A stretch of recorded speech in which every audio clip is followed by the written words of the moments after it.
Hi friends, please subscribe to Amravati Media and press the bell icon for more latest updates. Home మంత్రి అనితకు TDP MLA Kolikapudi shock. CM Chandrababu పాలనలో గంజాయి లాంటి మత్తు పదార్థాల విక్రయాల గురించి సొంత పార్టీ ప్రజాప్రతినిధులే మాట్లాడితే ఆ కిక్కే వేరు. కంచె చేను మేస్తే ఇక చెప్పడానికి ఏమీ ఉండదు. గంజాయి తదితర మత్తు పదార్థాలను అరికట్టాల్సిన పోలీసులే ఒక గ్యాంగ్ను ఏర్పాటు చేసుకుని విక్రయిస్తూ ఉంటే ఎలా అర్థం చేసుకోవాలి?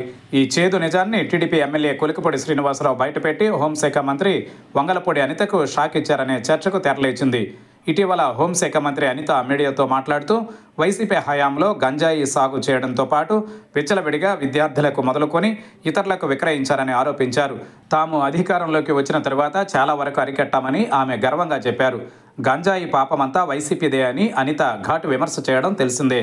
స్టేషన్కు ఎమ్మెల్యే వచ్చారని తెలుసుకుని సీఐ గిరిబాబు వెళ్లారు.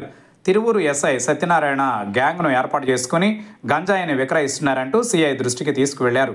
ఇందుకు తన వద్ద ఆధారాలు కూడా ఉన్నాయని ఆయన చెప్పారు. గంజాయి కేసులో పట్టుబడిన నిందితులతో పాటు ఇతరులతో కలిపి గ్యాంగ్ను ఎస్ఐ ఏర్పాటు చేసుకుని గంజాయి విక్రయ వ్యాపారం చేస్తున్నారని ఎమ్మెల్యే ఆరోపించడం తీవ్ర దుమారం రేపుతోంది. గంజాయి నిందితుల నుంచి 2 లక్షలు పోలీసులు వసూలు చేసినట్టు కొలికపూడి సమక్షంలో గతంలో గంజాయి కేసులో నిందితుడైన శ్రీకాంత్ సీఐకి ఫిర్యాదు చేయడం గమనార్హం. ఇంకా గంజాయి అక్రమంగా సరఫరా చేస్తున్నారనే ఆరోపణలు చేయడం వేరు. కానీ ఒక ఎస్ఐ ఒక ముఠాను ఏర్పాటు చేసుకుని వ్యాపారం చేస్తున్నాడని స్వయంగా ఎమ్మెల్యే పోలీస్ స్టేషన్కి వెళ్లి మరీ సీఐ ఎదుట ఆరోపణలు చేయడానికి సంబంధించిన వీడియో వైరల్ అవుతోంది.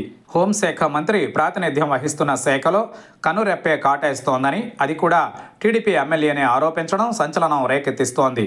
ఎమ్మెల్యే పోలీస్ స్టేషన్కి వెళ్లి ఎస్ఐపై ఆరోపించడాన్ని మంత్రి అనిత సీరియస్గా తీసుకోవాలి. ఎమ్మెల్యే చెప్పింది నిజమైతే ఎస్ఐపై కఠిన చర్యలు తీసుకోవాలని, అబద్ధమైతే కొలికపూడిని వెంటనే పార్టీ నుంచి బహిష్కరించాలనే చర్చకు తెరలేచింది.